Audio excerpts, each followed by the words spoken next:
Good morning. Today we are going to talk about DBT.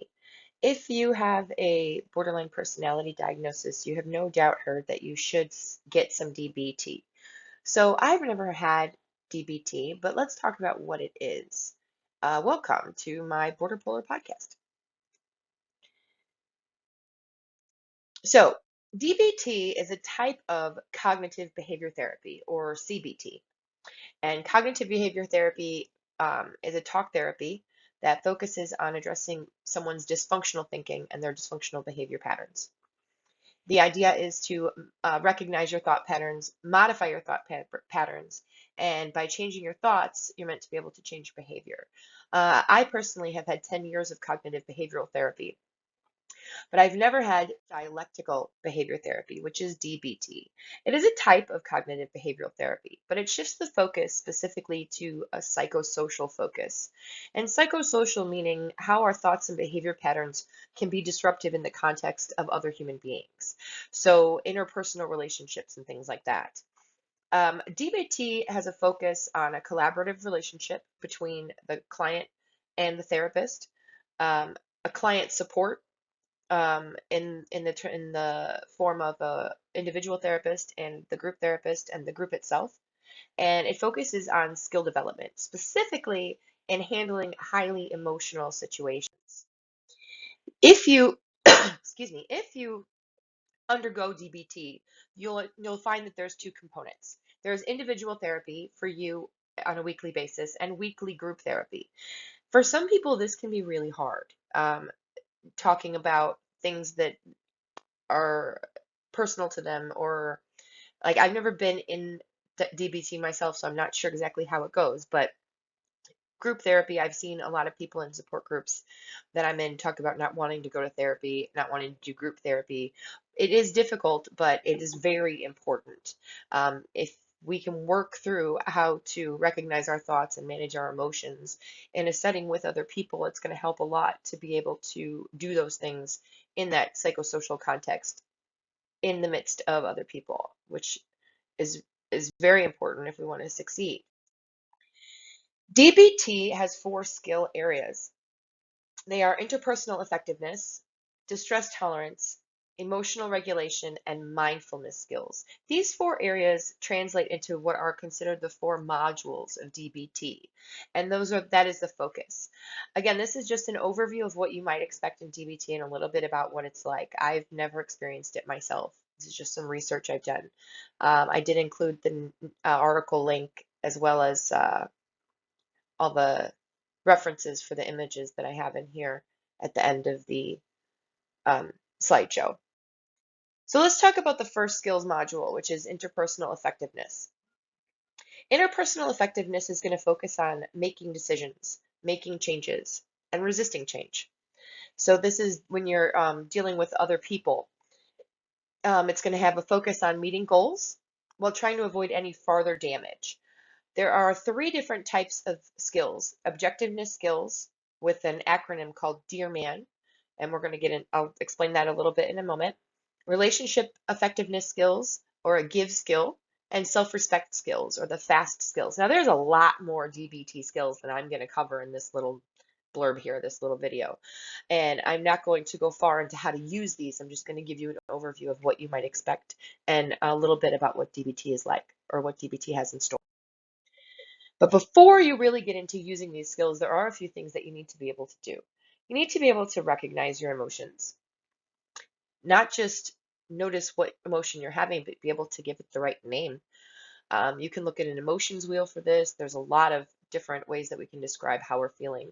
And there's one emotions wheel out there that I posted once on my podcast that has to do with taking two emotions and combining them into another. And it's very interesting if you are introspective like me and you like to delve into what it is that you're feeling in order to try to manage your behaviors better, that if you want to check out that wheel, that's on my podcast page there on Facebook. But you need to be able to recognize your emotions. Secondly, you need to be able to identify what your core values are, because you're going to want to make decisions based on those values. And then the third thing is that you need to be aware of what your behaviors are, because if we can recognize our emotions and try to live by the values that we hold dear, and then change our behavior or be aware of our behavior so that we can modify it based on, so we're living by those values and doing things that are in line with those values. That's really how we, and we'll pick it up right here. So anyway, after you are able to recognize your emotions, identify your values, and be aware of your behavior, then you can start using these tools in DBT. So we'll look at the first interpersonal effectiveness, which is called Dear Man's. This is a Dear Man tool. So interpersonal, again, dealing with others. If you can see on the left or on the side of me here, on this side of me, you can see it spells the word DEARMAN. So there's a lot of acronyms in DBT, which are helpful to remember things on the go. So Dear Man will have to do with how you conduct yourself when you're interacting with someone else, the best way to be effective in an interpersonal interchange. When you're dealing with someone. So describe the situation using facts, express your feelings and emotions, assert yourself by asking for something or by saying no, reinforce ahead of time by explaining consequences. So setting expectations is important. And then the man part is mindful. So keep your focus on what's happening right at the moment. Appear confident by your tone of voice and your manner, and negotiate or be willing to give in order to get. So that's going to have to do with some compromise. So that's something you'll see in DBT, something called Dear Man. Another acronym is GIVE, and this is for relationship effectiveness skills. And it includes the um, directions to be gentle, act interested, validate, and use an easy manner. So when you're in a relationship with anyone, be it a parent-child relationship, um, a loved one in a romantic sense, a friendship, it's important to remember to do these things, to have effectiveness in our relationships, to be gentle with the people that we love, to act interested in the things that they have to say, to validate their feelings, and to use an easy manner so we don't come off brash. And I know this might seem like, to someone who's watching this who doesn't have a personality disorder, it might seem like really obvious stuff. But for people whose brains work the way that mine do, you can come off a very different way than how you intend to. And you have to keep these things in mind in order to behave the way that society, that we're supposed to be behaving. It's not that people are rude on purpose. It's just that their behaviors are a reaction to the feelings that they're having inside. And when your feelings are skewed, your behaviors are going to be skewed. So if you can keep this in mind when you're in a relationship and you're wanting it to be an effective relationship, to be gentle, to act interested, to validate, and to use an easy manner. So that's the give skill that you'll be learning about if you go into a DBT program. Next is the FAST skill. And this is a self-respect skill. And this is really difficult for people with the borderline personality disorder because you have feelings of emptiness, chronic emptiness, and you have identity disturbances. So you don't really feel like you know who you are, and having a lot of self-respect and self-esteem is difficult when you don't have a strong self-identity. So if you're talking about trying to, emulate self-respect and be respectful to yourself and self-loving and whatnot, you can remember the acronym FAST, which stands for fair, apologies, stick to values, and truthful. So first, fair. Be fair to others and to yourself. Apologies. Only apologize when it's needed. I don't know about you, but I'm someone who says I'm sorry all the time. And I don't really need to be saying I'm sorry all the time. And I notice it in other people, and then I forgive them when they say they're sorry, and it's just a silly time for them to be saying they're sorry. But only apologize when it's needed, but make sure that you do when it is. Stick to your values. We talked about that already. So be true to yourself and what you believe in. So recognizing your values, identifying your values is important if you want to stick to them. And lastly, being truthful.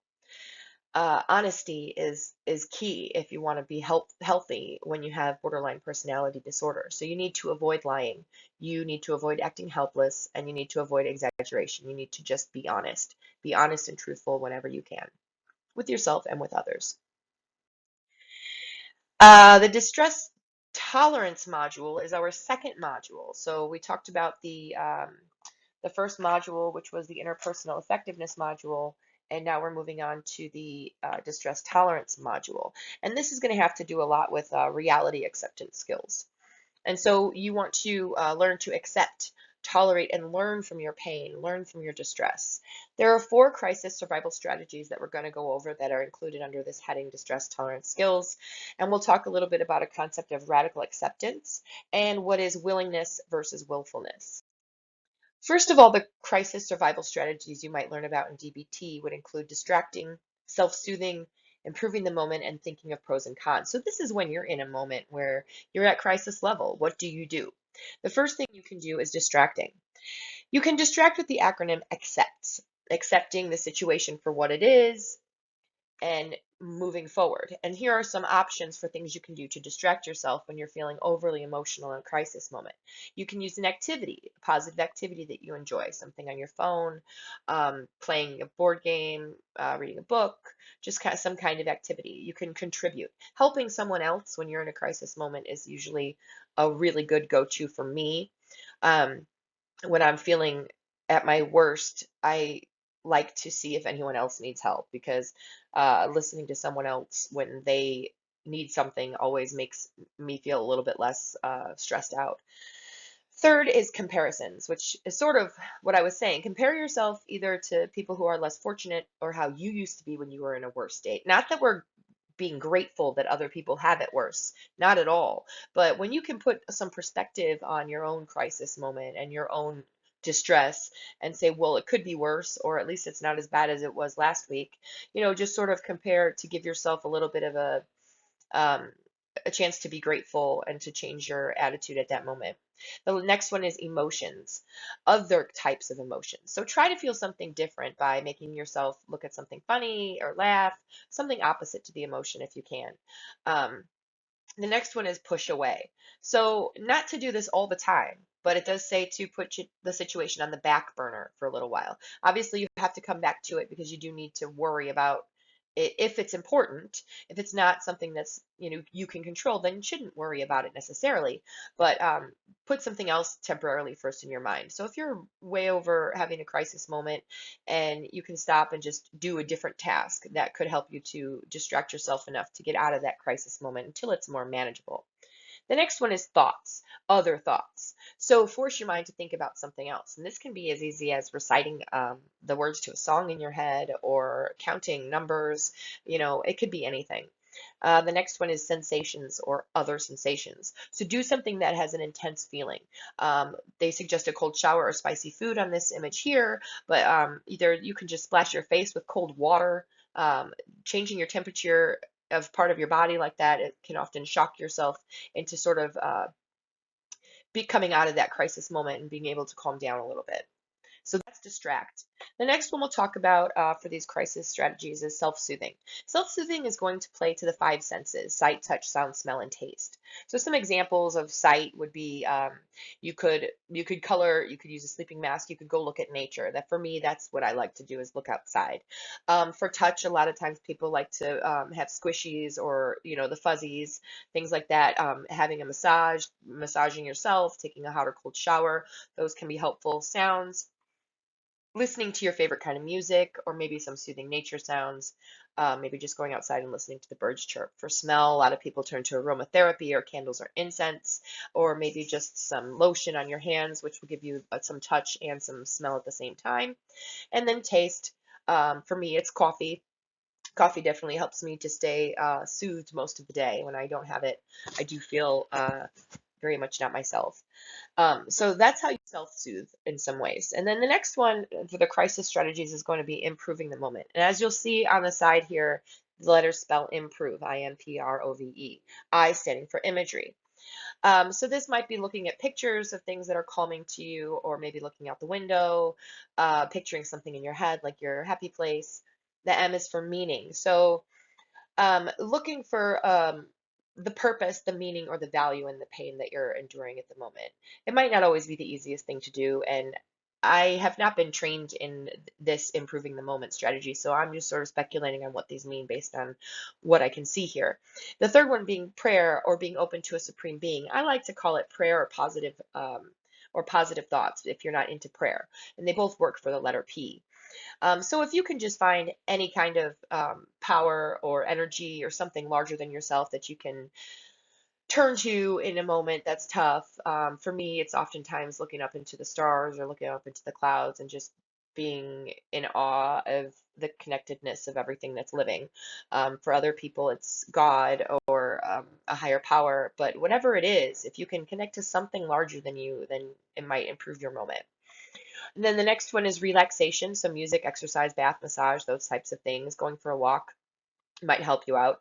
One thing at a time. That is very much part of mindfulness.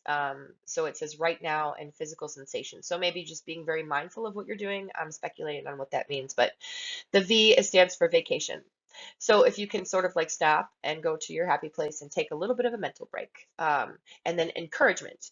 So give yourself a mantra. I mean, my four-part mantra isn't quite for cheerleading, but it's definitely a mantra that I do repeat to improve my moment, and that is one breath at a time. Don't be too hard on yourself. Enjoy the happy moments when they come, and treat others like you would like to be treated. So if you come up with some sort of mantra that could calm you down to improve that moment.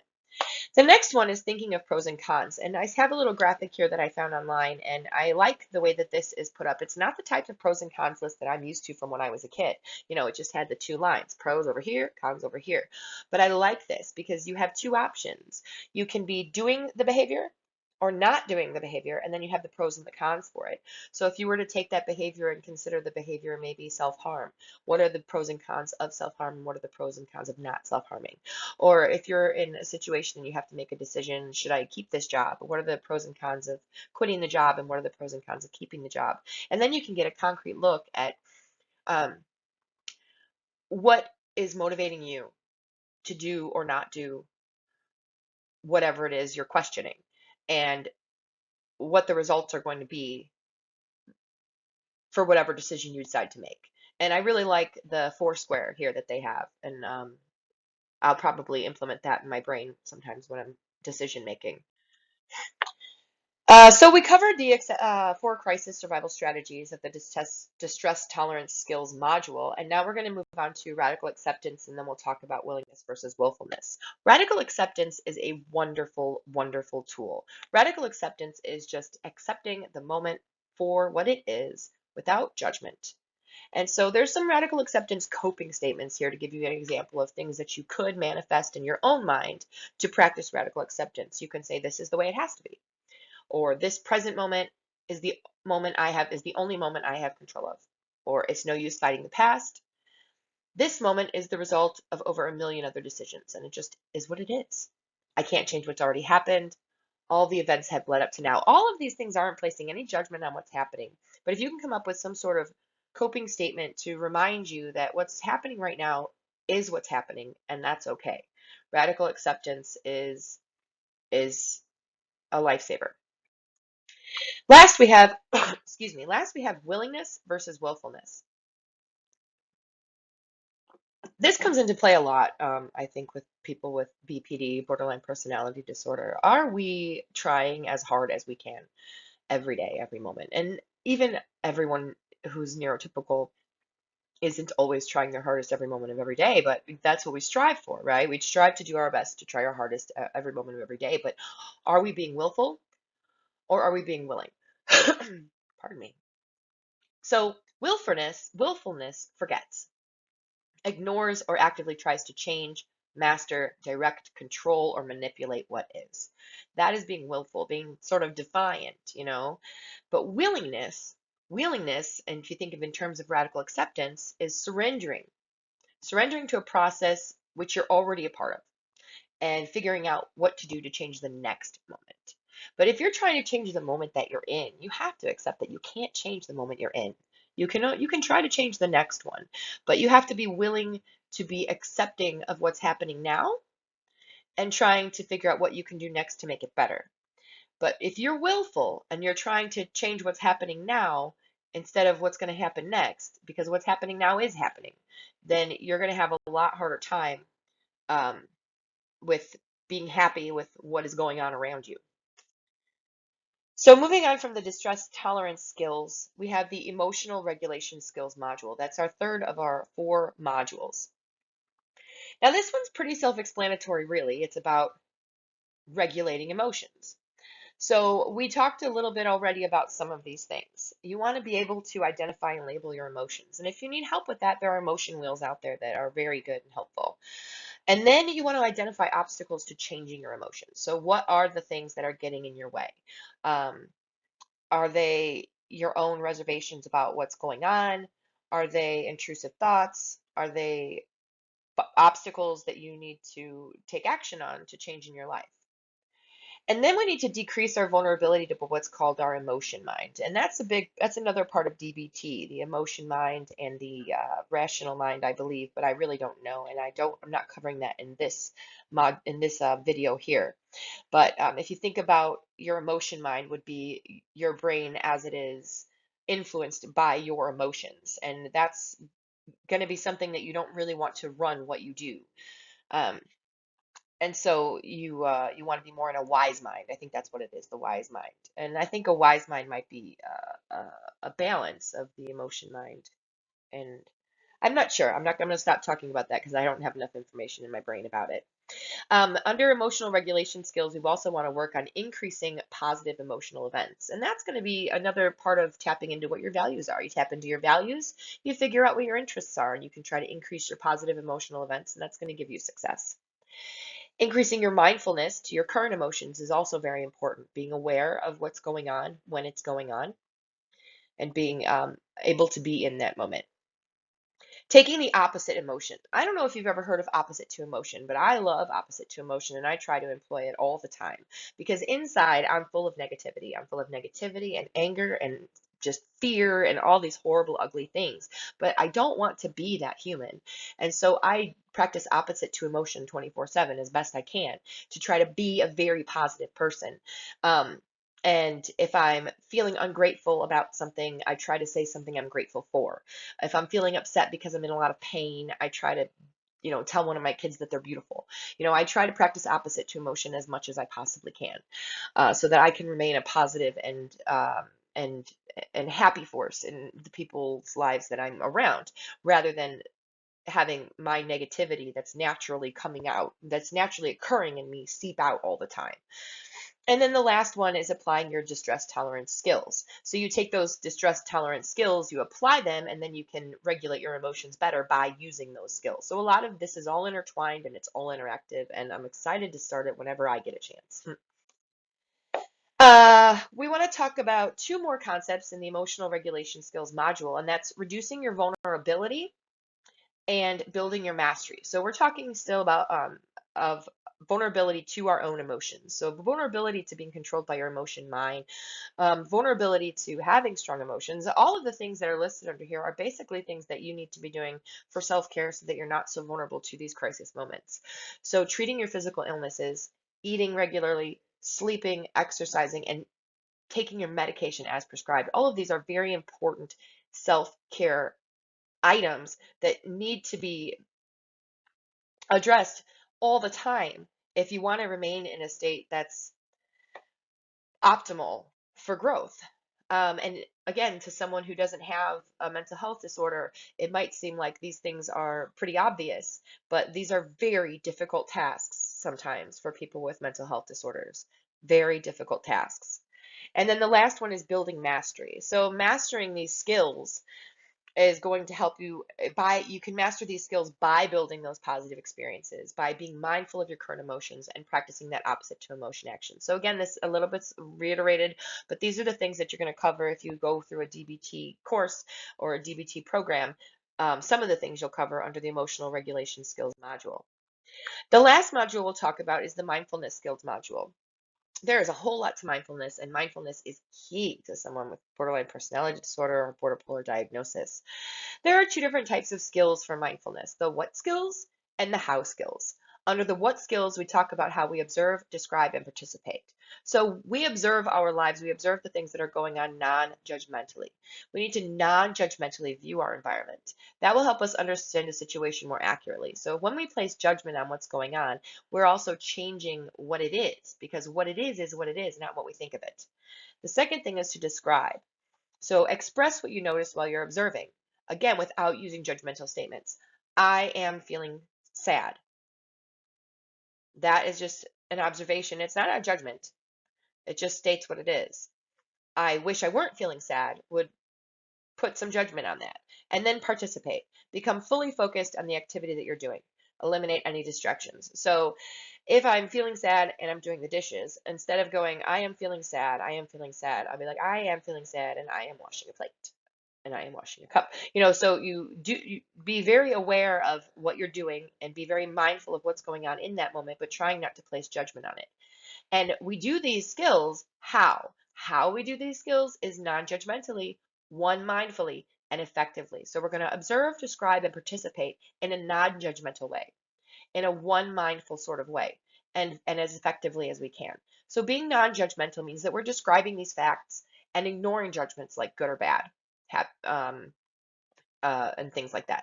And one mindfully is where we're going to focus on one thing at a time. So we're going to be very mindful and we're going to do one thing at a time. Again, we've seen this already in the DBT. So it's a lot of repetition in DBT, but that is very important for learning things. When you repeat things over and over again, you create new neural pathways in your brain. And so repetition and DBT go hand in hand, and that's why it works so well. So staying focused on one thing at a time to keep your mind from being distracted by emotion. And last is effectively. So do what works as soon as possible. That's how it's going to be most effective. So be mindful as often and as quickly as you can. And then you have to make changes if what you're doing isn't working. So those are your what skills and your how skills that you would cover in the mindfulness skills module of DBT. Other concepts include reality acceptance, which we already covered, and radical acceptance, and also having a non-judgmental stance. So these are things that will be covered in your mindfulness skills module of DBT in a little bit more depth. And that's pretty much all I've got as far as what is DBT in a nutshell. I didn't go deep into all of these concepts. I don't know them very well. I've never been able to have DBT. Again, I put a link for the article in here, which I know you can't click on, but if you're interested, you can pause it and write it down. And then I want to talk a little bit about what's coming up next on my YouTube channel, my podcast page for Facebook as well. I still have my series 1, which is a borderpolar diagnosis, episode 2, understanding borderpolar, that I want to get out sometime. Hopefully in the next 2 weeks, I should have that out. And that's going to be a more in-depth look at the symptoms behind borderline personality disorder and bipolar disorder and how they manifest in someone's lives. And that can happen in a lot of different ways. And then to follow up with this what is DBT video, I'm going to come up with a what is mindfulness video, and then follow that with a DBT and distress tolerance video, which I'm going to be making from the notes that I've been taking from this Dialectical Behavior Therapy workbook. So those are the 2 videos that I have in my mind next, in addition to my official video for my Borderpolar diagnosis series. And then here again, we have the resources if you're interested. I'll leave this on here just for a moment. That very first one at the top, I wish, maybe I'll post the link to the article along with the video on my Facebook page. So if you're seeing this on YouTube and you want to get the link to the article, hop over to my Facebook page and it'll be there with the video. And if you found this helpful and you know someone who you think might also find it helpful, feel free to share it with them. Like and subscribe if you're interested in seeing more videos in the future. And thank you for joining me on my Borderpolar podcast. Have a great day.